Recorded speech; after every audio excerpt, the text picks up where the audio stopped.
एक समय राजा युधिष्ठिर ने भगवान श्री कृष्ण से कहा कि अपने सिख संसार के हित के लिए ही अवतार धारण किया है। इस समय सुभद्रा और द्रौपदी अपने पुत्रों के मरने के शोक भंग में तथा अभिमन्यु की स्त्रीत्रता का गर्व भी अवसमता के ब्रह्मास्त्र खंडित हो गया। माता पिता को संतान के बिना अर्थ भोगित होता। अतः एक प्रभु आप कोई ऐसा उपाय बताएं जिसमें माता पिता संतान शोक दुखी ना हो और उत्तम दुर्भाग्य तथा स्वस्थ संतान उत्पन्न हो। यह सुनकर भगवान बोले, हे राजन, मैं तुमको एक व्रत बताता हूँ जिसको नियमित पूर्वक करने से खंडित गर्भ भी जीवित हो जाता है तथा कभी संतान दुखी नहीं होती।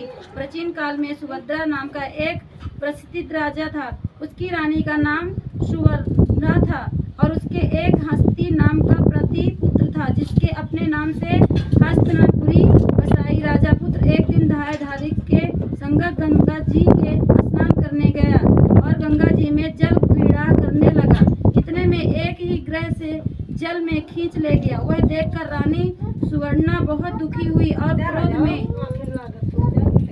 में उसके ध्याय के पुत्र को भावुकती हुई आग में डाल दिया। तत्काल राजा रानी अपने अपने प्राण त्यागने के को तैयार हो गए। धाय भी अपने पुत्र के शोक किसी निर्जनिक वन में चली गई तथा वह एक सुनसान मंदिर में शिव पार्वती तथा गणेश जी की पूजा करने लगी। वह प्रतिदिन पूजा तथा व्रत करती थी। भगवान श्री कृष्ण बोले, हे राजा युधिष्ठिर, उस व्रत के प्रताप के भद्रपद मास की कृष्ण पक्ष की छठी के दिन नगर में एक अद्भुत दर्शन हुआ और एक दह का पुत्र अग्नि में से जीवित निकलते हुए देखा गया, जिससे उसका बड़ा आश्चर्य हुआ।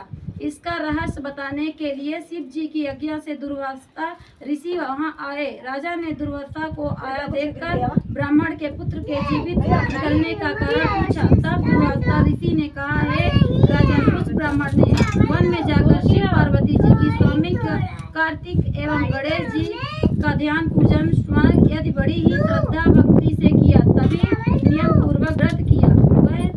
वह व्रत का प्रभाव है जिसके कारण वह बालक जीवित ही मिल गया। अतः आप भी जाकर यह शुभ कार्य करें। तब राजा ने दुर्वासा ऋषि को विदा कर दिया। दुर्पत की वे दोनों वन हो गए। वहाँ राजा और रानी ने उस ब्राह्मण को श्रद्धा से साथ पूजा अर्चन करते हुए देखा। राजा ने ब्राह्मणी को उसके पुत्र के मिला दिया, जिससे दिन से आपके भाग्य मारे में यहाँ आई हूँ। तब से मैंने केवल वायु का ही सेवन करते हुए भगवान शिव, कार्तिकेय, पार्वती एवं गणेश जी की नियमित पूजा की है। एक दिन आधी रात के समय स्नान में भगवान शिव ने मुझे दर्शन दिया और कहा कि तेरा पुत्र जीवित हो गया है, क्योंकि तुमने हमारा व्रत एवं पूजन बड़ी श्रद्धा से किया है। यदि तुम्हारी रानी भी इस व्रत को विधि पूर्वक करे तो उसका पुत्र जीवित मिल जाएगा तथा और भी बहुत से पुत्र उत्पादन होंगे। भगवान श्री कृष्ण ने युधिष्ठिर से कहा, हे राजन, भादो मास के श्री कृष्ण पक्ष की छठी को इस उत्तर व्रत को करना चाहिए। उस दिन ब्राह्मण मुहूर्त में प्रातः काल स्नान करके काम, क्रोध, मोह, लोभ आदि त्याग कर व्रत को नियमित पूर्वक करना चाहिए। जब यह ब्राह्मण रखी या किसी भी जीव की हिंसा न करे, व्रत संपूर्ण करने के लिए चींटी आदि का मार्ग भी उल्लंघन न करें तथा दोपहर के समय अपने मित्रों सहित पातास डाक तथा उसके नीचे शिव पार्वती स्वामी कीर्तिकांत के नाथ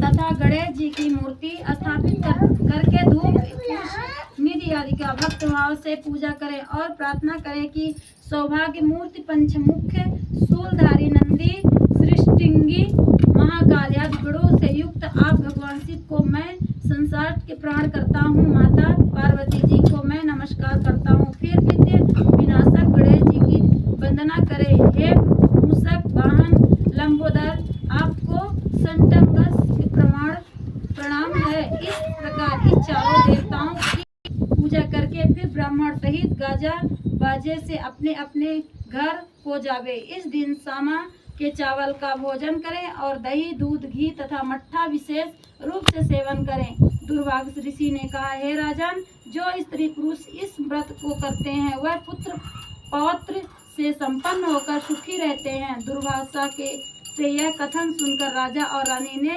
विद्य रूप इस व्रत को किया। उसके प्रभाव से वह राजा का पुत्र शीघ्र ही ग्रह के फांस में निकल कर बोलने लगा। यह चमत्कार देखकर राजा रानी ने दुर्वासा जी से चरणों में नमस्कार किया तथा व्रत के प्रभाव से राजा के और भी कोई पुत्र हुए तथा राज्य में संकट का प्रभाव जैसे अंतुष्ट महामारी दुर्भाग्य आदि उत्पादन सदैव के लिए शांत हो गए और राजा उनके वर्षों तक विभिन्न राज्य करते रहे। श्री कृष्ण जी ने कहा, हे चावल युधिष्ठ, यदि उत्तरा भी यह व्रत को करे उसे भी संकट दूर हो जावे। भगवान श्री कृष्ण के ऐसे वचन सुनकर राजा युधिष्ठिर कृत्यातीत हो गए और प्रसंग को भगवान श्री कृष्ण ने युधिष्ठिर से कहा तथा दुर्वासा जी ने रानी से कहा, हे राजन, इस व्रत को करने का उपरांत फिर उसका अशस्त्रो विधि से उद्घाटन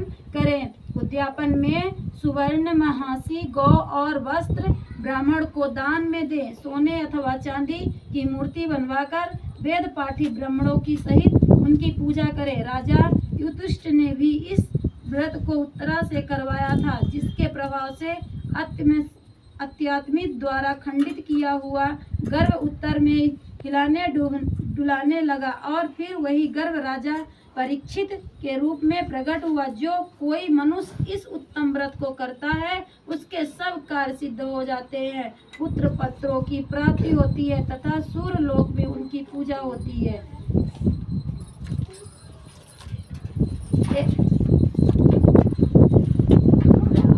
समाप्त है।